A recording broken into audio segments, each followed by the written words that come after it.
Quand je suis entrée dans la salle d'audience, ma fille a eu un petit rire et mon gendre a secoué la tête. Le juge a pâli, sa main tremblait tandis qu'il murmurait « Mon Dieu, c'est vraiment elle ». Tous les regards dans la pièce se sont tournés vers moi. Personne ne savait qui j'étais vraiment jusqu'à ce jour. La porte en bois était plus lourde que je ne l'avais imaginé. Ou peut-être était-ce parce qu'à 68 ans, je portais le poids d'une trahison que je n'aurais jamais cru devoir endurer. Alors que je la poussais, les gonds ont grincé comme un avertissement, sans que je sache à qui ils s'adressaient. L'air à l'intérieur était lourd de tension, l'odeur de vieux papier et de café rassis emplissant le silence. J'ai regardé autour de moi avant de faire un pas de plus. Elle était là, assise à la table en face de moi, ma fille, Camille.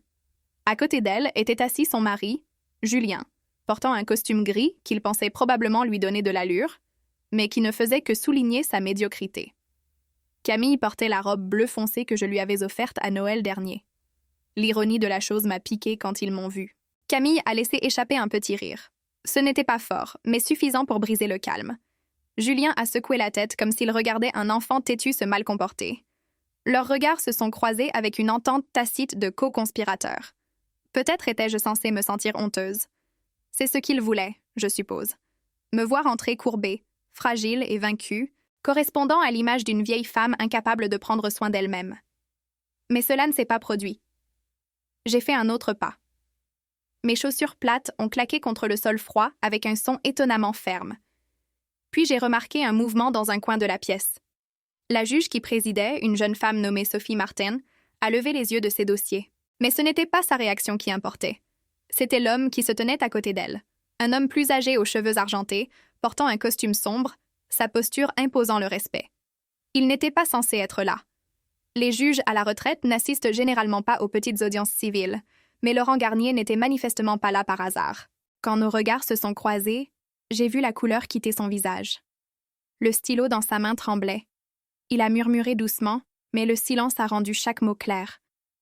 Mon Dieu, c'est vraiment elle.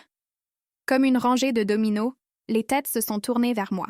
L'avocat de Camille et Julien, un homme corpulent nommé Thomas Bernard, le cousin de Julien, a froncé les sourcils, confus. Le greffier s'est figé au milieu d'une frappe. Même l'agent de sécurité près de la porte m'a jeté un regard curieux. Je n'ai pas parlé. J'ai simplement marché jusqu'à mon siège en face de ma fille. Le poids de chaque regard pesait sur mes épaules. Mais sous tout cela, je sentais autre chose. Une puissance, parce qu'ils n'avaient aucune idée. Madame, c'est Hélène Dubois, a annoncé le greffier, mon nom résonnant dans la salle d'audience avec le poids froid de la formalité juridique. Laurent me fixait toujours, l'incrédulité dans les yeux. J'ai jeté un coup d'œil à Camille. Elle se rongeait les ongles, une habitude qu'elle tenait de moi chaque fois qu'elle était nerveuse. Julien s'est penché plus près, lui chuchotant quelque chose qui était probablement destiné à la calmer. J'ai failli rire, mais je n'ai pas pu. Mais pour comprendre, nous devons revenir là où tout a commencé. Tout a débuté il y a 8 mois, le matin où mon mari Jean-Pierre a rendu son dernier souffle et où ma fille a révélé qui elle était vraiment. Jean-Pierre est mort un froid matin de février. Il a eu une crise cardiaque en arrosant les orchidées dans notre jardin. Quand j'ai couru dehors, l'arrosoir était encore dans sa main. 43 ans de mariage, 43 ans de petits déjeuners partagés, de disputes tard le soir sur les chaînes de télévision et de soirées tranquilles côte à côte. Il n'était pas parfait, mais il était à moi. Quand nous l'avons enterré, j'ai eu l'impression d'enterrer la moitié de mon âme avec lui. Camille a pleuré à l'enterrement, magnifiquement, dramatiquement. Tout le monde chuchotait « la pauvre ». Elle aimait tellement son père. Julien se tenait à ses côtés, la main sur son épaule, murmurant des mots que je ne pouvais pas entendre. Il ressemblait au couple parfait dans la tragédie. Je n'ai pleuré devant personne. Après presque 70 ans de vie, j'avais appris que les larmes publiques ne deviennent que des armes que les autres peuvent utiliser. J'ai gardé mon chagrin pour les nuits silencieuses où la maison était vide, et il n'y avait que moi et le silence. 2 mois après l'enterrement, la maison semblait étrange. Plus de bruit de pas, plus d'odeur du café du matin que Jean-Pierre préparait toujours, seulement le vide. Camille passait de temps en temps, apportant des plats à emporter que je n'avais jamais demandés, réarrangeant des choses qui n'avaient pas besoin d'être réarrangées. Elle me regardait avec pitié, et c'était plus difficile à supporter que la solitude. « Maman, tu ne peux pas rester toute seule dans cette grande maison, » a-t-elle dit. assise sur le canapé que j'avais choisi il y a 15 ans. Et si quelque chose arrivait? J'ai répondu. J'ai vécu ici 30 ans, Camille. Je pense que je vais m'en sortir. Elle a soupiré. Julien a secoué la tête, son ton condescendant. Madame Dubois, nous voulons juste ce qu'il y a de mieux pour vous. La façon dont il l'a dit m'a donné envie de lui jeter le cendrier en cristal au visage, mais je ne l'ai pas fait parce qu'ils étaient ma fille et mon gendre, parce que je croyais encore que la famille était sacrée, jusqu'à ce que la question de l'héritage commence. Jean-Pierre avait toujours été prudent. Il avait travaillé comme directeur dans une entreprise de distribution alimentaire pendant 38 ans, avait pris sa retraite avec une pension stable et quelques économies. À sa mort, il a laissé derrière lui notre maison de banlieue de 3 chambres, d'une valeur d'environ 890 000 € et des économies d'environ 340 000 €. J'étais l'unique héritière. La loi était claire. L'épouse a des droits sur le patrimoine conjugal, et la part de Camille ne viendrait qu'après mon décès. Mais le problème, c'est que j'étais toujours en vie, bien vivante. Et cela a tout changé. Julien a commencé à venir plus souvent, parlant de planification financière, de transition d'actifs et de sécurité future. « Avez-vous déjà pensé à faire don de votre propriété avant de décéder, Madame Dubois ?» a-t-il demandé, faisant défiler son téléphone pendant que Camille faisait semblant de ranger la vitrine. « Donner ma propriété ?» ai-je répété. Oui, cela rendrait les choses beaucoup plus faciles plus tard, moins de complications juridiques. Vous vivriez toujours ici, bien sûr, mais sur le papier, tout serait simplifié. Un mot si poli pour un vol. J'y réfléchirai, ai-je dit, l'estomac se nouant. Ils ont échangé des regards. Dans les semaines qui ont suivi, leurs visites sont devenues plus fréquentes, toujours avec des excuses. Apporter de la nourriture, vérifier les tuyaux, juste voir comment maman va, mais j'ai commencé à remarquer des choses. Julien mesurant le salon avec 1 mètre ruban, Camille photographiant les peintures que mon père m'avait laissées. Des conversations chuchotées qui s'arrêtaient dès que j'entrais dans la pièce. Un soir, après leur départ, j'ai trouvé un dépliant sur la chaise. Une publicité d'une entreprise de construction sur la rénovation de maisons pour la revente avec un profit de 60%. Mon sang s'est glacé. Ils ne se souciaient pas de moi. Ils se soucièrent de la maison, et la seule chose qui se dressait sur leur chemin, c'était moi. Puis la campagne a commencé, silencieuse mais méthodique. Camille appelait tous les jours, parfois 3 fois par jour. « Maman, as-tu pris tes médicaments ?» Je ne prenais que des pilules pour la tension. Pourtant, elle parlait comme si j'étais sénile. « Oui, je les ai pris. »« Tu es sûre ? Hier, tu as dit ça, mais quand je suis passée, la boîte était encore pleine. » Des mensonges, mais assez convaincants pour me faire douter de moi-même un instant. Julien a apporté un petit carnet. Tu devrais noter des rappels. Lundi, payer la facture d'électricité. Mercredi, l'impôt foncier, ai-je dit. J'ai payé mes factures pendant 50 ans. Il a souri. Bien sûr, mais il est normal d'oublier des choses quand on vieillit. Normal. Il a planté la graine du doute. Puis sont venus les incidents. Un après-midi, Camille est entrée en trombe, pâle. « Maman, un voisin a appelé. Ils ont dit que tu avais laissé le gaz allumé toute la nuit. Tu as failli brûler la maison ?» J'ai froncé les sourcils. « Quel voisin ?»« Madame Leclerc. Elle est décédée il y a 6 mois. » Camille s'est figée, puis a bafouillé. « Je veux dire, sa fille, Chloé ?» Chloé vivait à Lyon et n'était pas venue depuis des années. Elle a dû penser que je ne le saurais pas. « Je n'ai pas laissé la cuisinière allumée, » ai-je dit fermement. J'ai mangé la nourriture que tu as apportée. Elle s'est mordu la lèvre. Peut-être l'autre soir, tu as été si oublieuse dernièrement. Oublieuse. Une autre graine plantée. Julien a commencé à dire à des parents éloignés qu'il gardait un œil sur Madame Dubois parce qu'elle oubliait des choses. Les rumeurs se sont répandues rapidement. Les gens ont ajouté leur propre touche. Elle ne se souvient même plus des noms de ses petits-enfants. Je n'avais pas de petits-enfants. Camille n'a jamais voulu d'enfants. Mais d'une manière ou d'une autre, j'étais devenue la grand-mère confuse. Le coup de grâce est venu quand Julien a amené un médecin nommé Dr Fournier, un homme mince avec des lunettes à monture métallique et une blouse blanche impeccable. Il a dit qu'il était un ami de la famille et qu'il voulait prendre de mes nouvelles. Il a posé des questions absurdes. Quel jour sommes-nous? Qui est le président? Combien font 7 ou 8? J'ai répondu à tout clairement, le regardant droit dans les yeux. Pourtant, il a quand même secoué la tête. Madame Dubois montre un léger déclin cognitif. Rien de grave pour l'instant, mais cela devrait être surveillé. Je recommande de nommer un tuteur pour la protéger. Ce mot encore. Protégé. Camille a feint la surprise, mais j'ai vu le soulagement vaciller dans ses yeux. Docteur, que devrions-nous faire? Demander un avis juridique? Peut-être demander une ordonnance du tribunal pour une tutelle afin d'éviter une mauvaise gestion financière? Et c'est ainsi que je me suis retrouvée au tribunal, traînée là par la fille que j'ai élevée toute ma vie. Déclaration d'incapacité. Le mot est tombé dans la pièce comme une bombe. Quand ils sont partis, je me suis assise seule dans le fauteuil de Jean-Pierre, celui où il regardait le football et se plaignait des arbitres.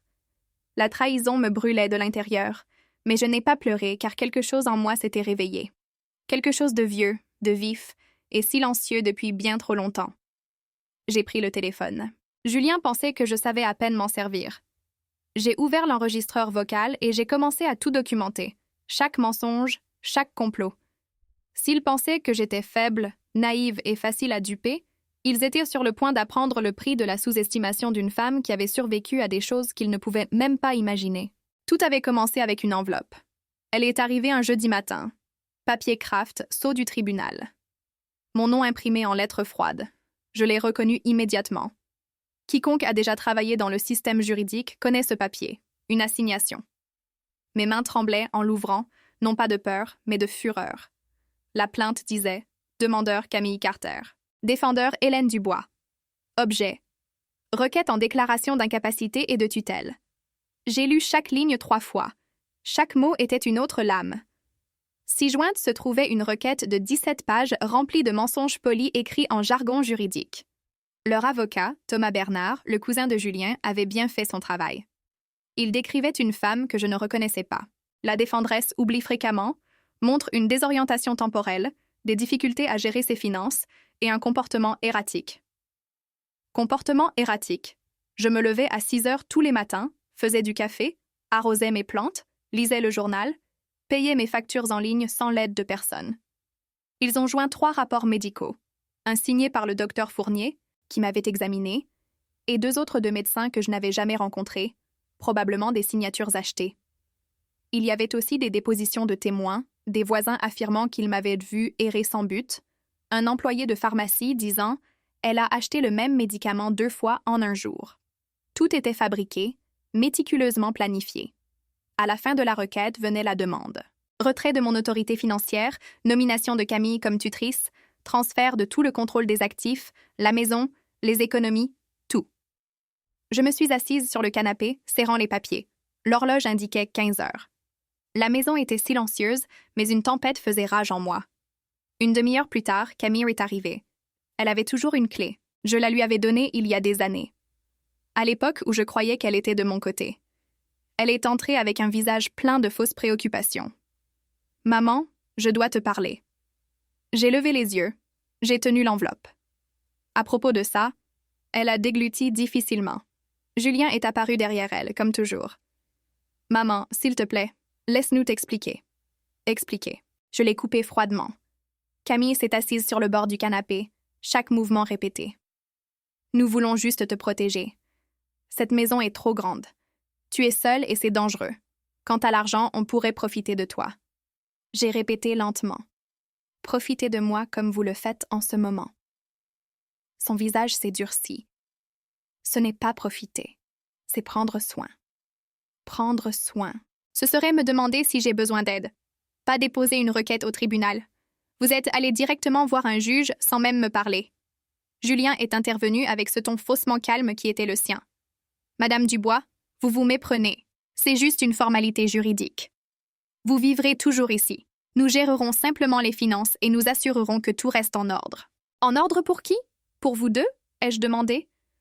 Il a croisé les bras. « La maison est toujours à vos noms, à vous et à Jean-Pierre. Avec la tutelle, nous pouvons finaliser l'héritage plus rapidement, vendre si nécessaire et mieux investir. » Vendre, ai-je répété, chaque mot lourd de sens. « Vous prévoyez de vendre ma maison? » Camille a essayé de prendre ma main, mais je l'ai retirée. « Pas maintenant. Maman, mais peut-être à l'avenir, pour que tu puisses avoir un endroit plus petit et plus facile à entretenir.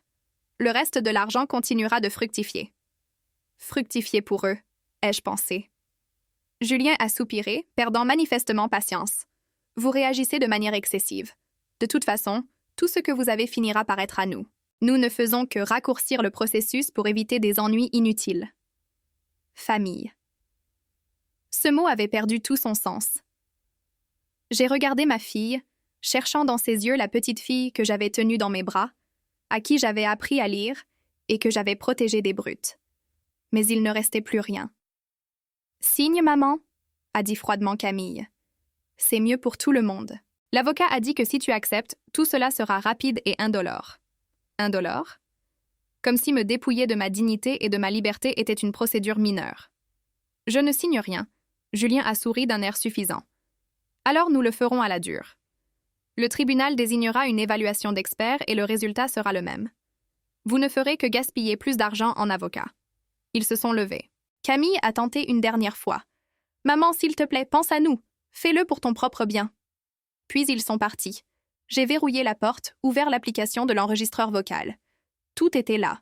Chaque mot, chaque vérité non gardée. J'ai souri amèrement. Ils pensaient avoir tendu le piège parfait, mais ils ne se rendaient pas compte que la proie savait chasser. Cette nuit-là, je n'ai pas pu dormir.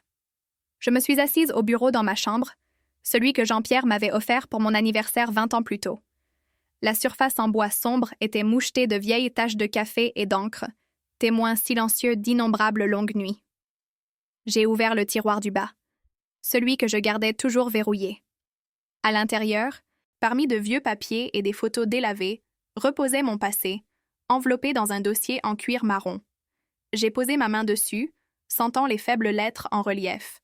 Hélène Dubois, barreau de Paris, 34 719. Je ne l'avais pas ouvert depuis des décennies. À l'intérieur se trouvait ma carte d'avocate. La photo montrait une jeune femme aux yeux vifs et aux cheveux soigneusement coiffés. J'avais 24 ans quand elle a été prise, fraîchement admise au barreau et classée 3e de ma promotion. Sous la carte se trouvaient des coupures de journaux que ma mère avait soigneusement conservées. Une jeune avocate remporte une affaire majeure contre une société immobilière. Hélène Dubois, le nouvel espoir du droit pénal. Une avocate défie les préjugés et triomphe dans une salle d'audience comble. J'ai souri tristement. Cette femme semblait partie, mais elle était toujours là, enfouie sous les rides et les cheveux argentés. J'avais autrefois été très douée dans ce que je faisais. Dans les années 1980, être une femme avocate, c'était comme nager à contre-courant dans une tempête. Mes collègues masculins me traitaient comme une secrétaire. Les juges ignoraient mes arguments jusqu'à ce que j'élève la voix. Les clients doutèrent de moi jusqu'à ce que je gagne leur première affaire. Et j'en ai gagné beaucoup. J'ai défendu des hommes d'affaires, des femmes au foyer accusées à tort, des ouvriers d'usine maltraités par leurs employeurs. Chaque victoire menait à des affaires plus grandes et plus difficiles. C'est au cours de l'une de ces affaires que j'ai rencontré Laurent Garnier. En 1983, j'avais 26 ans et il en avait 29, un jeune procureur intègre et obstiné. L'affaire concernait un chef d'entreprise accusé d'évasion fiscale. La somme, à l'époque, était une fortune. Pendant 6 mois, la salle d'audience est devenue un champ de bataille. À la fin, j'ai gagné, non pas parce que mon client était innocent, mais parce que Laurent avait commis une erreur de procédure. Je l'ai remarqué et je l'ai utilisé. Après le procès, il est venu me serrer la main. « Maître Dubois, c'est un honneur de vous avoir affronté, même si j'ai perdu. » J'ai répondu « L'honneur est pour moi, Monsieur Garnier. » Il a souri. « Vous irez loin. Vous serez l'une des grandes. » Et pendant un temps, je l'ai été. Je me suis mariée à 30 ans. Jean-Pierre était comptable, calme, stable, à l'opposé du chaos de la salle d'audience. Il m'a apporté la paix. 3 ans plus tard, je suis tombée enceinte de Camille. Ce fut une grossesse difficile et j'ai dû faire une pause dans mon travail. Jean-Pierre a dit « Tu n'as plus rien à prouver. Reste à la maison. Prends soin du bébé. On verra plus tard. » J'ai écouté. Après sa naissance, la maternité m'a consumée. Nuit blanche, couches, pleurs, le temps s'est estompé. Le congé de maternité s'est transformé en une pause permanente. 2 ans plus tard, quand j'étais prête à revenir, ma carrière était passée. Les clients étaient passés à autre chose. Les relations s'étaient estompées. Jean-Pierre disait toujours « Camille a plus besoin de toi. Nous ne sommes pas à court d'argent. » Et ainsi, 15 ans se sont écoulés. Au moment où Camille est devenue adolescente, j'étais dans la quarantaine et ma carrière juridique était morte. Je payais toujours mes cotisations au barreau chaque année par habitude, peut-être par culpabilité, mais je n'ai plus jamais mis les pieds dans une salle d'audience, jusqu'à maintenant. J'ai fermé le dossier, pris mon téléphone et cherché Vincent Lambert, un avocat à Paris. Il avait été un ami d'université, l'un des rares à m'avoir jamais vraiment respecté. J'ai appelé. Il a répondu après 3 sonneries. Lambert. Vincent, c'est Hélène. Silence, puis un rire incrédule. Mon Dieu, je pensais que tu avais disparu de la surface de la Terre. Ça fait combien d'années? Trop. J'ai gloussé doucement. Le premier vrai rire depuis des jours. Vincent, j'ai besoin d'aide. Continue. Je lui ai tout raconté. Il a écouté en silence, marmonnant de temps en temps une malédiction. Quand j'ai fini, il a laissé échapper un sifflement bas. C'est ignoble. Tu as des preuves? Oui. Des enregistrements, des documents, tout. J'ai toujours su que tu étais ma meilleure élève, a-t-il dit en riant. Viens à mon bureau demain matin, on va leur faire regretter ça. J'ai raccroché, regardant à nouveau ma carte d'avocate. La femme sur cette photo était toujours en vie et avide de justice. L'anniversaire de Camille approchait, son 38e. Elle organisait une fête dans son nouvel appartement, élégant et moderne, tout en blanc et froid, le genre d'endroit que Julien appelait sophistiqué. J'ai reçu un message. Maman, samedi soir, 20h. J'espère que tu pourras venir. Cela ressemblait à un ordre poli. J'ai envisagé de refuser, mais Vincent m'a conseillé « Vas-y, observe, enregistre. » Les gens comme eux se dévoilent toujours quand ils pensent avoir gagné. Alors, j'y suis allée. À 20h précise, j'ai sonné. À l'intérieur, des rires, de la musique douce, des verres qui teintent. Camille a ouvert la porte, vêtue d'une robe rouge moulante, parfaitement maquillée, son sourire artificiel. « Maman, je suis si heureuse que tu sois venue. » Elle m'a fait une brève étreinte. Le parfum cher qui flottait avait probablement été acheté avec de l'argent que Julien n'avait pas gagné. Le salon était bondé.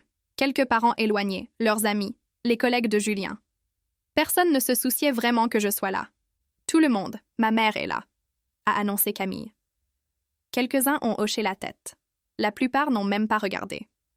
Je me suis assise près de la fenêtre, mon sac à main sur les genoux, le téléphone à l'intérieur déjà en train d'enregistrer. Le dîner a commencé.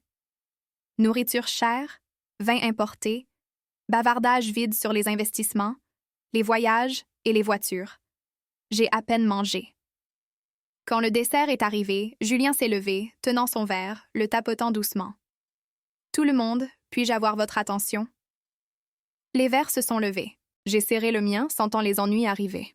« Ce soir, nous célébrons l'anniversaire de ma merveilleuse femme, » a-t-il dit en rapprochant Camille. « Mais je veux aussi partager quelque chose d'important. » Mon cœur s'est serré. Récemment, la mère de Camille a eu besoin de soins spéciaux. Elle a été un peu oublieuse. Il a gloussé, mais personne ne s'est joint à lui. Nous avons donc décidé de prendre en charge sa maison, ses finances, pour qu'elle puisse vivre confortablement sans souci. Tous les yeux se sont tournés vers moi, certains apitoyés, d'autres curieux, Camille a ajouté dramatiquement. C'est dur, vous savez, de voir sa propre mère comme ça, faible et confuse. Mais nous devons être forts et faire ce qui est juste. Elle s'est approchée, posant une main sur mon épaule. Un geste qui semblait doux, mais qui puait la possession. « Ne t'inquiète pas, maman. On s'occupera de tout pour toi. Ta maison, ton argent, tout. Tu n'as à te soucier de rien. » Je sentais ses ongles s'enfoncer dans ma peau. L'air autour de la table était lourd de malaise. La seule parente avec un soupçon de conscience, ma cousine Béatrice, s'est détournée. Julien a levé son verre, sa voix dégoulinant d'insincérité. « Alors, à la famille, à la santé et au nouveau départ. »« À la santé », a répété tout le monde mécaniquement. Je n'ai pas bu. Lentement, je me suis levée et j'ai pris mon sac. « Où vas-tu, maman ?» a demandé Camille, feignant la surprise. « À la maison. »« Mais le gâteau, je n'ai pas faim. » J'ai marché vers la porte. Personne ne m'a arrêtée. En fait, j'ai vu du soulagement dans leurs yeux. La vieille femme gênante quittant enfin la table. Alors que ma main touchait la poignée de la porte, j'ai entendu la voix de Julien près de la cuisine, juste assez fort pour que je l'entende. Dans 2 mois, cette maison sera à nous, cette vieille sorcière. Mais bon, l'argent de l'héritage ne tombe pas du ciel. Son rire a résonné, suivi de celui d'un autre homme, puis de celui de Camille. Au moins, elle coopère, a-t-elle dit. Sinon, ce serait un cauchemar. Ma main s'est figée sur la poignée. Gênante, elle m'a appelée gênante. J'ai pris une profonde inspiration, je ne me suis pas retournée, je n'ai pas parlé. J'ai ouvert la porte et je suis sortie. Dans l'ascenseur, il n'y avait que moi et la vérité. Les larmes sont venues, non pas de tristesse, mais de rage et de détermination. Car j'avais tout, chaque mot, chaque enregistrement, chaque preuve. Et ils n'avaient aucune idée de ce qui les attendait. Lundi matin, j'étais assise dans le bureau de Vincent Lambert au 12e étage d'un grand immeuble de verre dans le centre de Paris. La fenêtre donnait sur une forêt de gratte-ciel. Vincent était plus âgé maintenant, les cheveux argentés, des lunettes épaisses, mais il portait toujours ce sourire acéré d'un homme qui vivait pour les batailles juridiques. « Laisse-moi écouter les enregistrements », a-t-il dit en tendant la main. Je lui ai donné mon téléphone. Il l'a branché, a mis ses écouteurs et a écouté pendant près de 40 minutes. Son expression est passée du choc à la colère, puis à la joie. Quand il a finalement retiré les écouteurs, il a souri dangereusement. « Hélène, c'est de l'or pur. Ça va détruire tout leur dossier. On a plusieurs chefs d'accusation ici. Faux témoignages, falsification de documents, tentative de fraude financière. Je peux citer au moins 5 crimes de tête. J'ai expiré de soulagement. Alors, tu prends l'affaire. » Vincent m'a regardé comme si je l'avais insulté. « Bien sûr que je la prends, gratuitement, mais tu paieras parce que je sais que tu es trop fier pour ne pas le faire. » Pour la première fois depuis des semaines, j'ai ri sincèrement. « Combien ? 20 000 € d'avance. Si on gagne, et on gagnera, je prends 15% du règlement. Marché conclu ? » Nous nous sommes serrés la main. Vincent a rapidement pris des notes. « Je vais demander que les enregistrements soient versés au dossier. Demander une évaluation cognitive indépendante pour prouver votre compétence et je vais exposer le véritable motif de votre fille. » J'ai hésité. « Encore une chose, continue. Je veux que le juge Laurent Garnier soit au courant de cette affaire. » Il a haussé un sourcil. Garnier, la légende lui-même. Je le connais. Nous avons travaillé ensemble dans les années 80. Hélène, tu n'as jamais cessé de me surprendre. Il me respectait autrefois. S'il sait que je suis la victime de cette histoire, il pourrait assister à l'audience juste pour s'assurer que tout se passe bien. Vincent a réfléchi un instant, puis a hoché la tête. Ce n'est pas contre les règles. Et sa présence obligera tout le monde à être prudent. Laisse-moi faire. Quand j'ai quitté son bureau, je portais quelque chose que je n'avais pas ressenti depuis des années, de l'espoir. Mais une partie du plan était encore incomplète. Cet après-midi-là, j'ai pris un taxi pour un quartier de banlieue calme, suivant une adresse griffonnée sur un vieux bout de papier. J'ai sonné à la porte. Une femme aux cheveux argentés a ouvert, son visage aimable et chaleureux. « Madame Renaud. » Elle avait l'air perplexe. « Je suis Hélène Dubois. Il y a des années, j'étais avocate. J'ai représenté votre mari en 1987, l'affaire de l'accident du travail. » Ses yeux se sont écarquillés.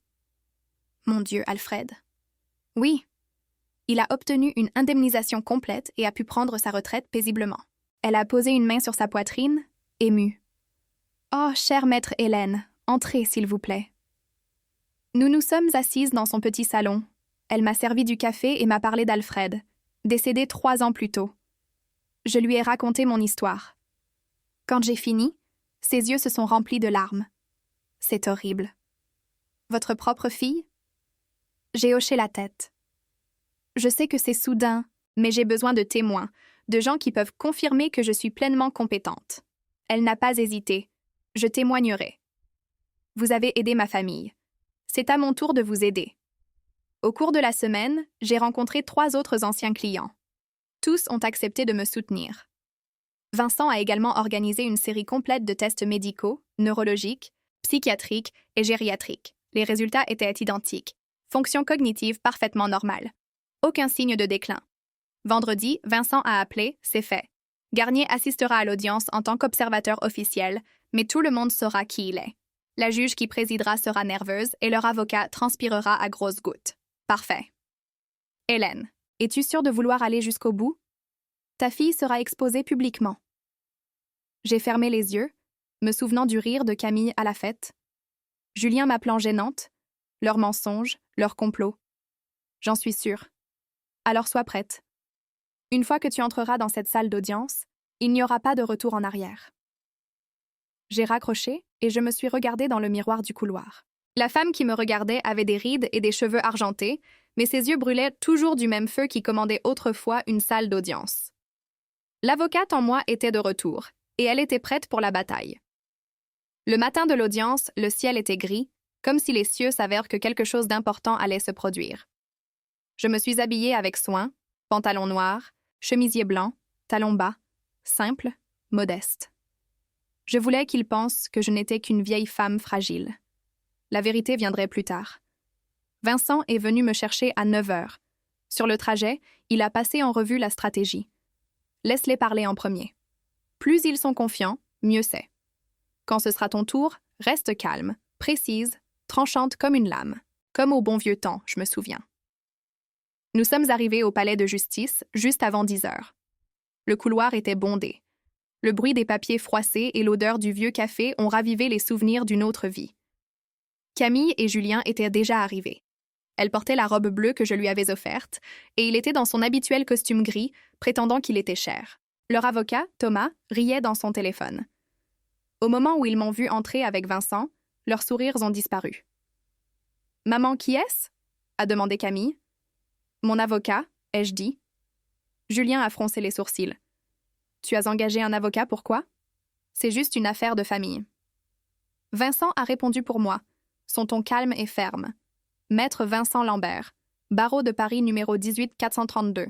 Et cela a cessé d'être une affaire de famille au moment où vous avez intenté un procès. » Thomas s'est approché, essayant de paraître décontracté. « Lambert, du bureau du centre de Paris, ce genre de petite affaire n'a pas besoin d'artillerie lourde. » Vincent a souri faiblement. « Je pense que si. » Nous sommes entrés dans la salle d'audience quand nos noms ont été appelés. La pièce était petite, juste une longue table, quelques chaises et un climatiseur bruyant. Mais à côté du banc du juge se trouvait une chaise supplémentaire. Et dedans, Laurent Garnier. Ses cheveux étaient blancs maintenant, son costume sombre, sa posture toujours aussi droite. Quand je suis entrée, nos regards se sont croisés. Il m'a reconnue instantanément, son expression changeant. Sa main a tremblé légèrement alors qu'il murmurait, sa voix basse mais claire. « Mon Dieu, c'est vraiment elle. » Chaque tête s'est tournée vers moi. Camille avait l'air confuse. Julien a chuchoté quelque chose et Thomas a feuilleté son dossier en panique. La juge Sophie Martin, une femme dans la trentaine, est entrée. Affaire numéro 4728. Requête en déclaration d'incapacité. Veuillez vous asseoir. Nous nous sommes assis, Vincent et moi d'un côté, Camille, Julien et Thomas de l'autre. La juge Martin a remarqué Laurent et a hésité légèrement. « Monsieur le juge Garnier, c'est un honneur de vous avoir ici. » Il a hoché la tête, mais son regard est resté sur moi. « Commençons. » « Maître Thomas, vous pouvez commencer. » Il s'est levé avec confiance. Trop de confiance. « Madame la juge, cette affaire est simple. La défendresse, Hélène Dubois, âgée de 68 ans, veuve, montre un déclin cognitif, des oublis, une désorientation et des difficultés à gérer ses biens. La famille souhaite simplement la protéger et s'assurer que ses affaires sont gérées de manière responsable jusqu'à son décès. » Vincent a immédiatement interrompu. « C'est une façon généreuse de le décrire. » Thomas a rougi. « Vous déformez mes propos? »« Non, » a dit calmement Vincent. « Je les énonce clairement. » La juge a frappé son marteau. « À l'ordre. » « Continuez. » Thomas a continué pendant 10 minutes, présentant des rapports falsifiés, des témoins coachés et un récit soigneusement mis en scène. Camille a versé des larmes aux moments opportuns, et Julien lui a tenu la main, feignant de la réconforter. Quand Thomas s'est finalement assis, une autosatisfaction se lisait sur son visage. La juge s'est tournée vers moi. « Madame Dubois, souhaitez-vous parler ?» Je me suis levée. Vincent a posé une main rassurante sur mon bras. J'ai pris une profonde inspiration. Quand j'ai parlé, ma voix n'était pas le tremblement d'une vieille femme effrayée. Elle était stable, la voix d'une avocate qui n'avait jamais perdu son sang-froid. « Madame la juge, mon nom complet est Hélène Dubois. Je suis avocate inscrite au barreau de Paris sous le numéro 34-719, admise depuis 1979. J'ai exercé le droit pendant 15 ans en contentieux civil et pénal. J'ai gagné des procès contre de grandes entreprises et défendu des centaines de clients. Je me suis seulement retirée pour m'occuper de ma famille. Mais je n'ai jamais perdu ma capacité à penser, à raisonner ou à agir. » Le silence s'est fait dans la salle. Le visage de Camille est devenu pâle, la mâchoire de Julien est tombée, et Thomas s'est figé. Laurent Garnier a souri légèrement, un sourire authentique, fier. J'ai rapproché ma chaise de la table, comme je le faisais pour contre-interroger des témoins il y a 40 ans. Ma voix était claire, tranchante. « Madame la juge, je voudrais présenter des preuves non incluses dans les documents du demandeur, des preuves du véritable motif derrière cette affaire. » La juge Martin s'est penchée en avant. Procédé. Vincent a ouvert sa mallette, distribuant des copies des enregistrements, des rapports médicaux vérifiés et des déclarations de témoins indépendants.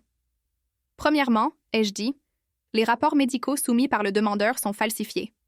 Le docteur Fournier, qui m'aurait évalué, travaille dans une clinique appartenant à Julien Carter, le mari de la demanderesse.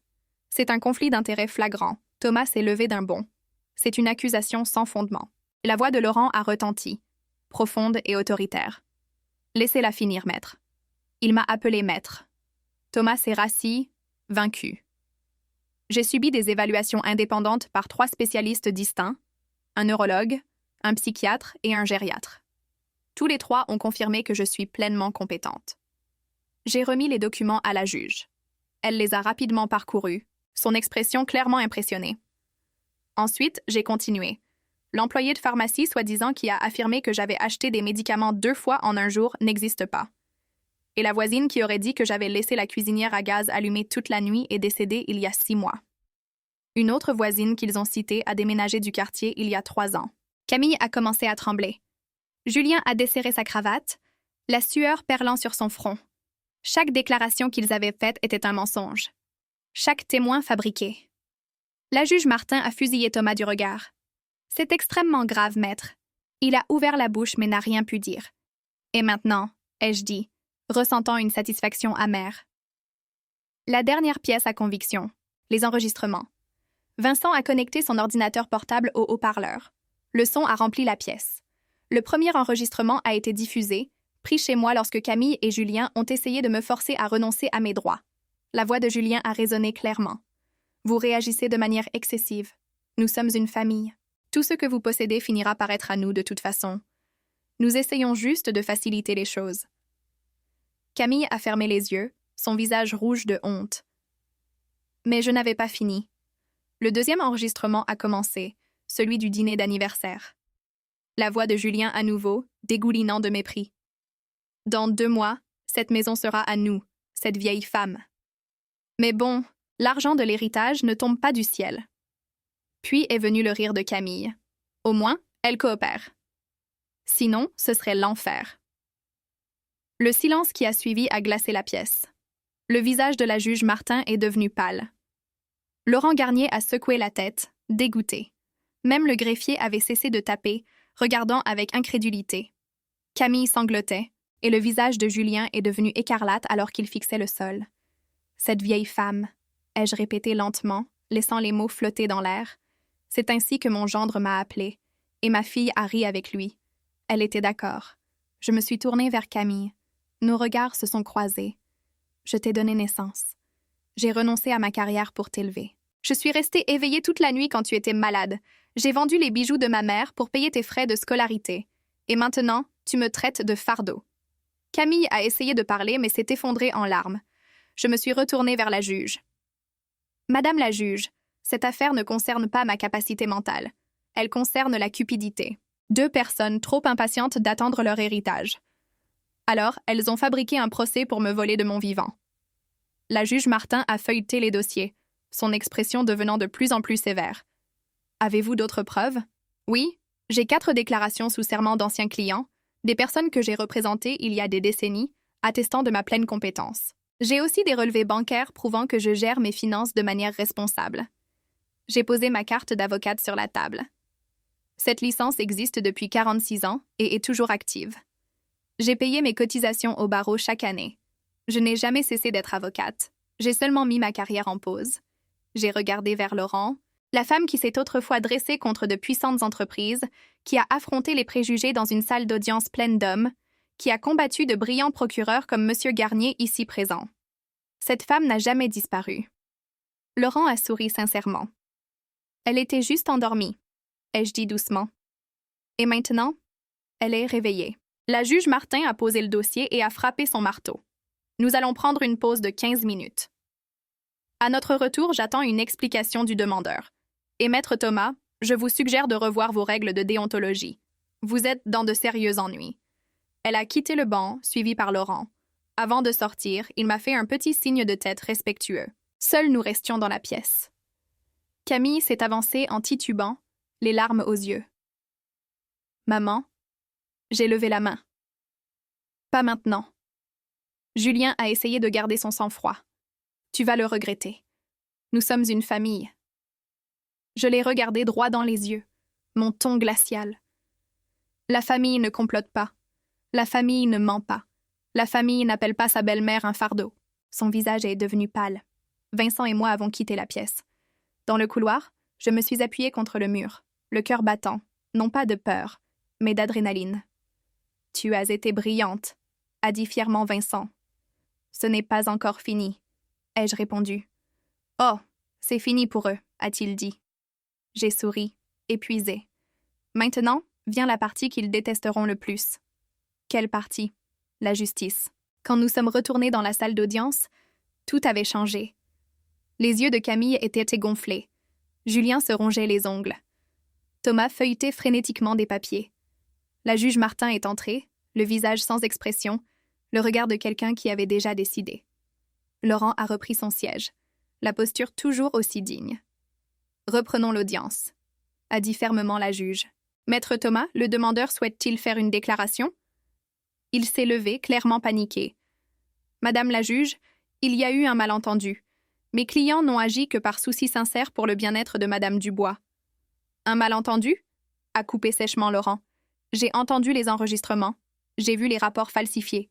Ce n'est pas un malentendu, c'est un crime. » Thomas a dégluti difficilement. La juge Martin a frappé son marteau. Soyons clairs.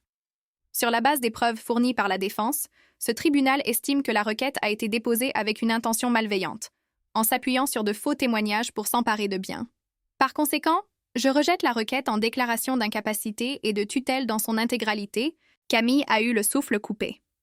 De plus, a poursuivi la juge, je renvoie cette affaire pour une enquête pénale pour parjure, falsification de documents et tentative d'escroquerie. Le dossier sera envoyé au procureur de la République. Julien s'est levé d'un bond, paniqué. « Madame la juge, s'il vous plaît, cela va nous ruiner. »« Asseyez-vous. » Sa voix était d'acier froid. Il a obéi instantanément.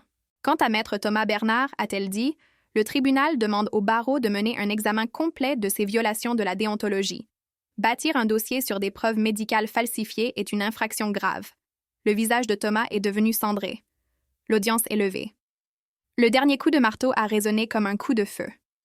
Vincent m'a serré la main, les yeux brillants. Laurent s'est approché et a tendu la main. « Maître Dubois, c'est un honneur d'assister à cela. Vous n'avez pas perdu votre lumière. » J'ai pris sa main, la gorge serrée. « Merci, Laurent, pour tout. » Il a souri et est parti, laissant derrière lui un air de profond respect. Camille a commencé à s'approcher, mais Vincent l'a bloqué. « Si vous avez quelque chose à dire, dites-le à votre avocat. » Nous avons quitté le palais de justice cet après-midi-là sous un soleil doux.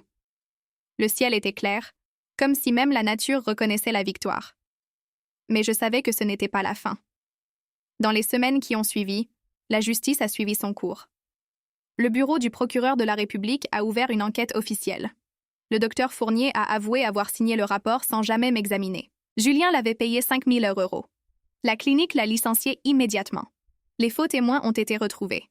Une femme a admis que Julien lui avait promis 3 000 € pour mentir, et comme elle était au chômage et désespérée, elle a accepté. Elle faisait maintenant face à des accusations de parjure.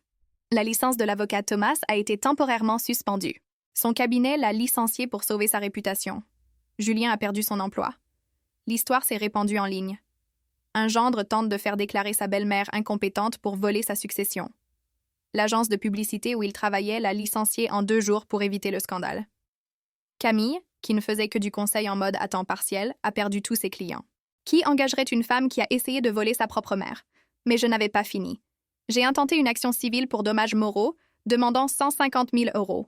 Vincent pensait que le chiffre était élevé, mais j'ai dit « Ce n'est pas pour l'argent, c'est pour la leçon ». Le tribunal a accepté, ordonnant à Camille et Julien de payer la totalité du montant en plusieurs versements au cours des prochaines années. 3 mois plus tard, lorsque j'ai reçu le premier paiement, j'ai retiré les fonds et me suis rendue dans une maison de retraite dans la banlieue de Munich, une maison pour personnes âgées qui avaient été négligées ou maltraitées par leur famille. La directrice, Madame Lefebvre, m'a accueillie avec un sourire aimable. « Vous venez rendre visite à quelqu'un ?»« Non, ai-je dit. Je suis ici pour faire un don. Je lui ai tendu le chèque de 150 000 euros. Ses yeux se sont écarquillés. J'ai reçu cet argent de ma fille en compensation pour avoir essayé de me voler. Je ne veux pas le garder. Je veux qu'il aide ceux qui en ont vraiment besoin. Madame Lefebvre a pris ma main, les larmes coulant sur son visage. Vous n'avez aucune idée de ce que cela signifie. Nous pouvons réparer le toit, acheter des médicaments, améliorer les repas. J'ai souri. Oh, je sais. Cela signifie que quelque chose de bien peut encore naître de quelque chose de cruel. Je suis sortie, me sentant plus légère que je ne l'avais été depuis des années. J'avais prouvé ce qui comptait vraiment. Je n'avais pas besoin d'argent. J'avais besoin de justice, de dignité et de la vérité que chaque action a des conséquences. Camille et Julien apprenèrent cette leçon à la dure. Mais mon histoire n'était pas encore terminée. La partie la plus douloureuse restait, celle où je devais faire face à la question de savoir si le pardon avait sa place ou si certaines blessures étaient tout simplement trop profondes pour jamais guérir. 3 mois après le procès, Camille a appelé. J'ai regardé son nom clignoter sur l'écran et j'ai hésité. Le téléphone a sonné 8, 10, 12 fois. À la 15e sonnerie, j'ai finalement répondu. « Allô ?» Silence. Puis sa voix tremblante. « Maman, est-ce que je peux te voir? Tu me parles maintenant? S'il te plaît. » J'ai failli dire non. Il aurait été facile de raccrocher, de bloquer son numéro et de continuer à vivre comme si elle n'avait jamais existé.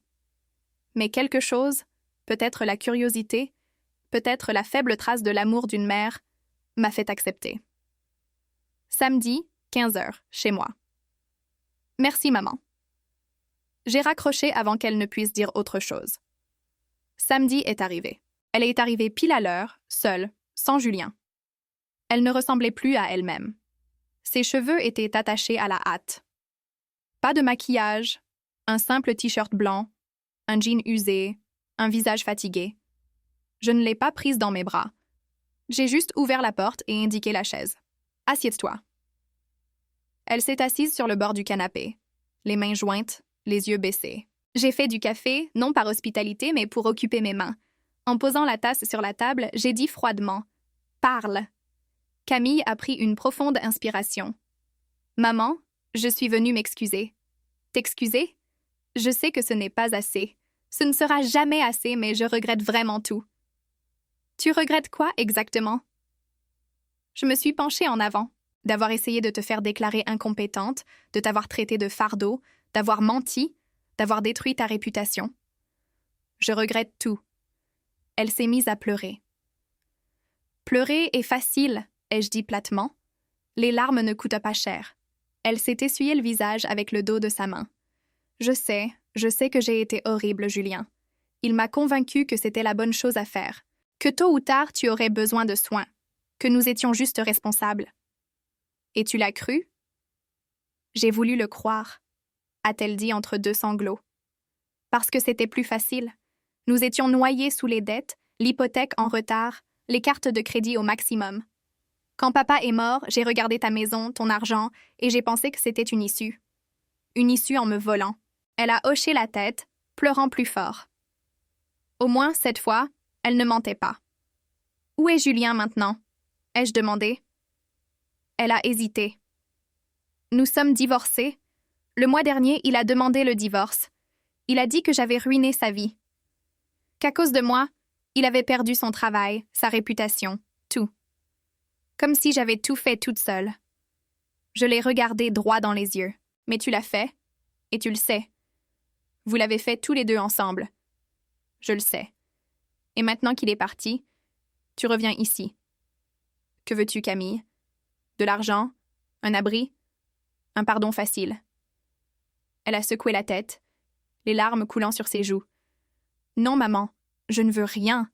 Je voulais juste te dire que tu avais raison à son sujet, à mon sujet, sur ce que nous étions, des profiteurs, égoïstes, des gens horribles. » Je me suis levée et j'ai marché jusqu'à la fenêtre, regardant le jardin où Jean-Pierre s'occupait autrefois de ses orchidées. « Sais-tu ce qui m'a fait le plus mal, Camille ?» ai-je demandé sans me retourner. Ce n'était pas l'argent, ni même la maison. C'était le manque de respect. C'est quand tu m'as regardé comme un obstacle. Quand tu as ri alors que Julien me traitait de fardeau, c'est là que j'ai réalisé que tu ne m'avais jamais vraiment vue comme ta mère. Je me suis retournée, ma voix stable. Je n'étais que la femme qui t'a élevée jusqu'à ce que tu n'aies plus besoin de moi, n'est-ce pas? Elle a baissé la tête et s'est effondrée, tout son corps tremblant. Une partie de moi voulait la serrer dans ses bras, ce vieil instinct maternel vacillant encore quelque part au fond de moi.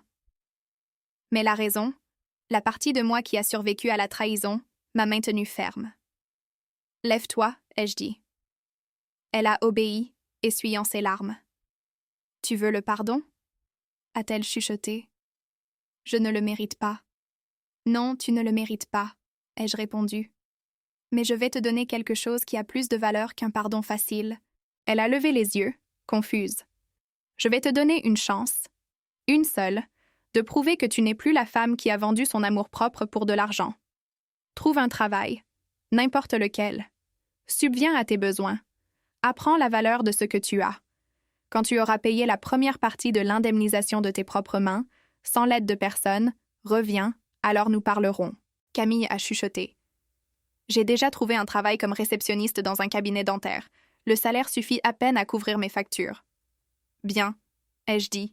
« Cela signifie que tu as commencé, mais il faudra des années pour tout payer. »« Exactement, » ai-je dit, parce que le pardon ne se fait pas du jour au lendemain.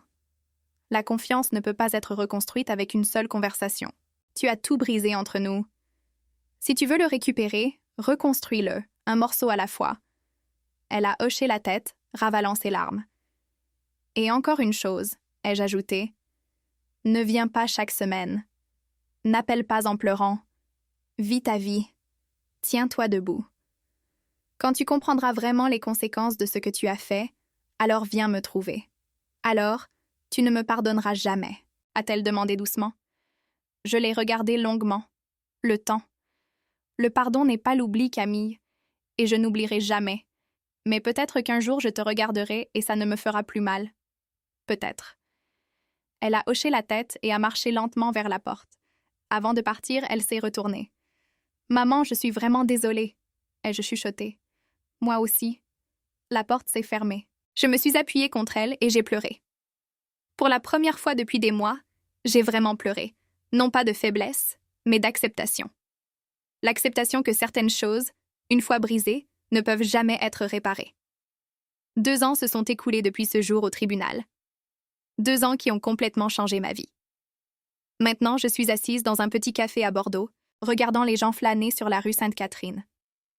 La lumière du soleil de l'après-midi se répand sur la table de la terrasse, se mêlant à l'odeur des pâtisseries fraîches et du café riche. J'ai voyagé à Marseille, Nice, Strasbourg, Lille, les endroits où Jean-Pierre avait promis de m'emmener mais ne l'a jamais fait. Non pas parce qu'il ne le voulait pas, mais parce que la vie nous a emportés et que je l'ai laissé faire. Mais maintenant, les choses sont différentes. J'ai vendu la moitié de ma maison, les divisé en 2 logements. J'habite dans l'un et je loue l'autre à une jeune famille. Le loyer me donne la liberté de voyager et de me payer les voyages dont j'avais toujours rêvé. Une partie sert à réparer la maison. Le reste, je le donne à des endroits qui en ont besoin. Un jour, Madame Lefebvre de la maison de retraite m'a appelée et m'a invitée à parler à un groupe de résidents âgés qui avaient été maltraités par leur famille. J'ai d'abord refusé. Je ne suis pas une oratrice, ai-je dit. Elle a seulement souri. Vous êtes une survivante, et cela vaut plus que n'importe quel diplôme. J'ai accepté, le cœur battant. Quand j'ai fait face à ces visages ridés, à ces yeux portant la même douleur que les miens, les mots sont venus facilement. J'ai raconté mon histoire honnêtement et complètement. Quand j'ai fini, une femme âgée a demandé « Où avez-vous trouvé le courage de vous battre ?» J'ai réfléchi un instant, puis j'ai dit « Ce n'était pas du courage, c'était de la colère. La colère de réaliser que ma valeur ne dépendait pas des gens qui m'avaient trahi. » La salle a éclaté en applaudissements. Certains m'ont serré dans leurs bras, d'autres ont pleuré.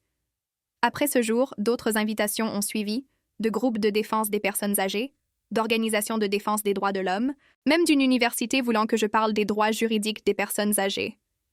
J'ai réalisé que mon histoire n'était pas seulement la mienne.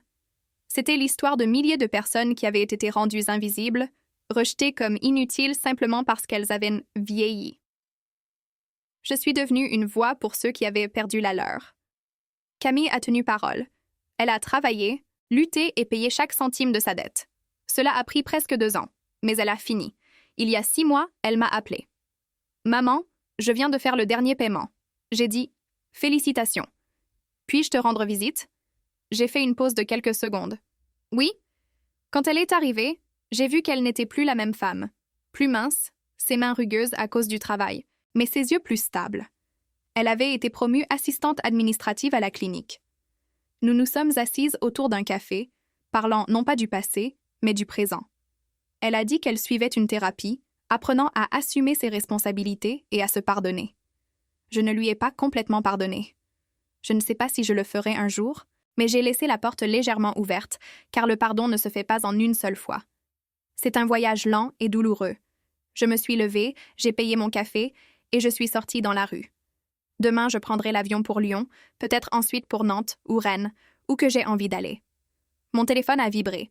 Un SMS de Vincent. Hélène, une chaîne de télévision veut t'interviewer sur l'abus financier des personnes âgées. Es-tu intéressée? J'ai souri. Oui. Après mon voyage, j'ai glissé le téléphone dans ma poche et j'ai continué à marcher. À 70 ans, j'ai enfin compris ce que j'aurais dû savoir depuis longtemps. La gentillesse ne signifie pas la bêtise. La douceur n'est pas la faiblesse. L'amour ne signifie pas accepter le manque de respect. Et vieillir ne vous rend pas sans valeur, cela vous rend plus sage. Camille et Julien pensaient autrefois que j'étais faible parce que j'avais choisi la compassion. Ils pensaient qu'ils pouvaient m'écraser parce que j'avais choisi d'être mère plutôt qu'avocate. Mais ils n'ont jamais compris une chose. Je n'ai jamais cessé d'être avocate. J'ai seulement rangé ma robe. Et quand le moment est venu, je l'ai remise. J'ai prouvé que le respect ne se mendie pas. Il doit être revendiqué. Que la dignité ne peut être ni achetée ni volée, et que sous-estimer une femme qui a passé sa vie à survivre sous le poids du mépris des autres est l'erreur la plus coûteuse que l'on puisse faire. Ils ont payé le prix, et moi, je vis enfin. Je me suis arrêtée devant une petite librairie. Dans la vitrine, il y avait une pancarte. Il n'est jamais trop tard pour recommencer. Je suis entrée et j'ai acheté 3 livres. Non pas parce que j'en avais besoin, mais parce que j'en avais envie, parce que je le pouvais, parce que j'étais libre, et parce que j'avais appris que la plus belle vengeance n'est pas de détruire ceux qui vous ont fait du mal. C'est de vivre heureux, malgré eux. La famille n'est pas toujours là où l'on est. C'est là où les gens vous souhaitent vraiment la paix. Le pardon ne signifie pas l'oubli. Cela signifie refuser de laisser la douleur définir votre vie. Et parfois, l'amour a besoin de limites pour que les autres apprennent que la gentillesse n'est pas quelque chose à exploiter. Je crois que tout le monde a une Camille dans sa vie, une relation qui nous apprend à faire confiance à nouveau, à lâcher prise et à nous relever. Et vous, avez-vous déjà dû apprendre une leçon comme la mienne? Partagez vos réflexions dans les commentaires, car peut-être que votre histoire atteindra quelqu'un qui a besoin de l'entendre. Et si vous souhaitez continuer à cheminer avec moi à travers des histoires de famille, d'amour et de résilience, restez sur cette chaîne. Ensemble, nous écouterons, comprendrons et grandirons grâce à des histoires qui peuvent sembler appartenir à d'autres, mais qui en vérité sont beaucoup plus proches de nous